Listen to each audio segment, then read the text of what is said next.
Hello and welcome to the course Introduction to the Psychology of Bilingualism and Multilingualism. I am Dr. Ark Verma from the Department of Cognitive Sciences at IIT Kanpur. I have been talking to you about the bilingual and multilingual brain in the recent lectures, and I am going to continue the discussion based on that. Previous lectures, we've learned about the necessity of language control for bilinguals, which allows them to efficiently manage their two languages, both in terms of production and comprehension. Now let's have a look at the regions of the brain supporting such a control system. Two important sources of evidence towards the view are actually pointed out. First, bilinguals were actually found to outperform monolinguals even on non-linguistic tasks that required a higher level of executive control. The second is that the performance that bilinguals exhibit between their stronger and weaker languages actually resemble the performance of monolinguals when they were asked to switch between a more difficult and an easy task. Say, for example, an easy task could be word reading and a more difficult task could be color naming in terms of a Stroop scenario. An interesting proposition for neuroimaging researchers would be if they were able to show that the same brain areas were recruited in language control as well as general executive control. This would constitute a most compelling evidence in support of the inhibitory control model of David Green. Now, previous research has identified that two regions in the prefrontal cortex actually play an important role in executive control. The regions are the dorsolateral prefrontal cortex and the anterior cingulate cortex. A range of fMRI studies that have investigated the issue of cognitive control using tasks such as the classical Stroop task have actually revealed the shared responsibility between these two areas. Now, before I talk more about this, let me just give you an overview of the classical Stroop task. The classical Stroop task is a task which creates a scenario of conflict.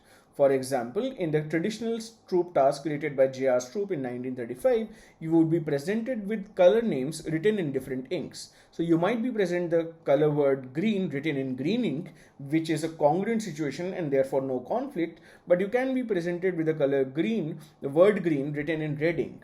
The task of the individual is to name the color of the ink. Now, once you're trying to name the color of the ink, the prepotent response of reading the word also conflicts with your tendency to name the color of the ink. This is what is called a scenario of conflict. This is the kind of scenario that is likened to the scenario of a dual task switching or another response conflict that, let's say, you have to press press with the index finger for one response and the index finger of other hand for the other response, and you're confused between which response to take when. So this kind of a conflict scenario is artificially created in order to check how the brain responds to conflict situations. Now, the DLPFC actually appears to be involved in implementing and maintaining control, whereas the anterior cingulate cortex seems to be taking care of monitoring performance and signaling the conflict to the DLPFC so that it can increase its level of control to avoid any kinds of errors. Some interesting findings in this regard are relevant to discuss here. For example, McDonald and colleagues reported that when participants were instructed to name the color of the stimulus to be presented on the upcoming trial, there was no activity in the dorsolateral prefrontal cortex, but when the participants were asked to read the word on the next trial, it was there. This finding led to the notion that it is only with respect to the more difficult tasks that top-down control is actually required and thus implemented by the DLPFC. However, if this were indeed the case, one could liken this finding to the notion that in an unbalanced bilingual, where, say, for example, the L1 is very strong and the L2 is not, the DLPFC would be recruited if the individual is forced to use their weaker L2, but not when they are asked to respond in their stronger L1. Another important finding that needs to be pointed out from this study was that the authors did not observe any instruction-related modulation of activation in the ACC. Instead, the ACC responded to the congruency manipulation of the Stroop stimulus. So, the ACC actually showed a higher level of activation upon the presentation of an incongruent stimulus than upon the presentation of a congruent stimulus. Remember what I was telling? If the color green is written in green ink, it is not it is a congruent stimulus, and therefore no conflict is there. When color green is written in red ink, then there is a situation of conflict. and it is an incongruent stimulus. This finding led the authors to suggest that the role of the ACC is to monitor performance and signal response conflict, which is then acted upon by the DLPFC. Further, the researchers reasoned that if language control is governed by the domain general abilities of executive control, it would be plausible to expect that the DLPFC and the ACC should also be involved in language maintenance and language switching. Indeed, evidence for the same has been gathered from typically two sources: neuropsychological studies with patients as well as neuroimaging studies with neurologically intact individuals. Let us look at some of this evidence. Now, Muter and colleagues actually compared language maintenance and switching performance of a Urdu-English bilingual patient, FK, with bilateral damage to the middle and superior frontal gyri and with that of a control group of a neurologically intact bilinguals. Now, in agreement with earlier predictions, FK actually showed poor performance on a number of tasks that are known to require general executive control. More specifically, the participants were presented with sequences of Arabic numerals 1 to 9 presented in a random order, and depending upon the background color, the numerals had to be named in one or the other language. The language switching and non-switching trials actually occurred in an unpredictable manner. Notably, in comparison to the controls, FK actually made an extremely large number of errors, and the exact error pattern observed suggested that he had a specific problem in maintaining and switching to Urdu, which was his weaker language. This led the authors to hypothesize that these results would have basically cropped up from FK's inability to marshal and sustain the resources required to suppress the dominant English over their weaker, Urdu. These findings therefore agree with the earlier suggestions that the instruction and use of weaker language required the involvement of new task set, which was damaged in the case of FK. In another study, Fabro and colleagues actually examined a Friulian Italian bilingual man who had a lesion in the left anterior cingulate cortex and in the white matter of the prefrontal and frontal areas of the left hemisphere. This patient was assessed for performance in speech production and comprehension tasks and also in forward and backward translation tasks, and was found to be perfectly fine with respect to the overall language system.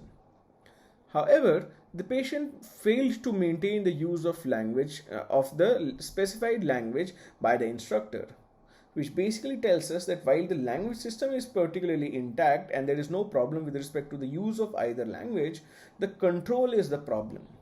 So, for instance, when asked to speak in Italian exclusively, the patient could hardly maintain slightly above chance levels of utterances in Italian and inadvertently kept switching to Friulian, which was also the case when he was asked to speak exclusively in Friulian. The patient also exhibited pathological language alternation outside the lab even when his interlocutors were exclusively monolingual. Thus, it seems that the patient was unable to sustain the resources to suppress the non-target language or alternatively to maintain the target language, which was the case for both of his languages, unlike the patient FK in Muter's study. Further, given the fact that patient's language system was tested and found to be completely intact, led the authors to assume that the language control network is actually different and slightly independent from the overall language processing network, which was intact in this individual. Similar results were also obtained by Abu Talibi and colleagues, who also obtained evidence to suggest that pathological within utterance language mixing could be caused by damage to the left caudate nucleus for their patient AH, who was an Armenian woman whose first language was Armenian, the second language English, and the third as Italian. Using picture naming tasks in all three languages, it was actually confirmed that AH was unable to sustain unilingual output and showed, inadvertent switching to one or both of the other languages within a given utterance. These findings led the authors to note that the lesion had actually disrupted a late stage in word retrieval, which is the lexical selection from cross-language alternatives, and therefore established that the left caudate nucleus is an important part of the network which allows language selection in bilinguals. Based on the neuropsychological studies that we've reviewed so far, three brain regions seem to be critical in managing bilingual language control, which are the DLPFC, the ACC, and the left caudate nucleus. Let's look at neuroimaging evidence to this account. Hernandez and colleagues, in their studies in 2000 and 2001, and in their study in 2009, actually used functional magnetic resonance imaging to observe neural activity during unilingual and language mixed picture naming by early and relatively balanced Spanish-English bilinguals. As is clear, when their L1 was Spanish and they had all been first exposed to English at a very early age, but at the time of testing, they were slightly more dominant in English than in Spanish. These tasks included unilingual and mixed language picture naming blocks, wherein the former they named pictures exclusively in either Spanish or English, and in the latter they switched between English and Spanish in a predictable manner: Spanish, English, and so on. In addition to the above, in the 2001 study, the participants were administered a pair of non-switching switching condition where they are always produced, the responses in one language, in one and the same language, also in the switching condition. So this is a within language task switching kind of a scenario. Here, participants were shown pictures of an animal or a person performing some action, say for example a crawling baby or a barking dog, etc. And they were either asked to name the action or the agent. So the switching was between either they have to name the action or the agent. In all three studies, the types of response to produce on a specific trial was indicated by a verbal cue. For example, in the naming blocks, the cue would be say for naming in English, diga for naming in Spanish, and in the action and object naming task, to for naming the agent and the for naming the action respectively.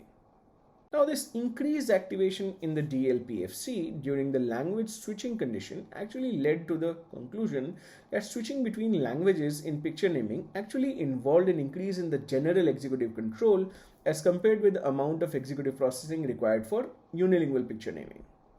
Additionally, the within language task pair of 2001 study, where they were asked to alternate between naming the object and naming the action, the similar activation of DLPFC was actually observed. The researchers basically concluded that because in the within language switching task, the questions were relatively easy, therefore it did not recruit the involvement of executive control areas, more specifically the DLPFC.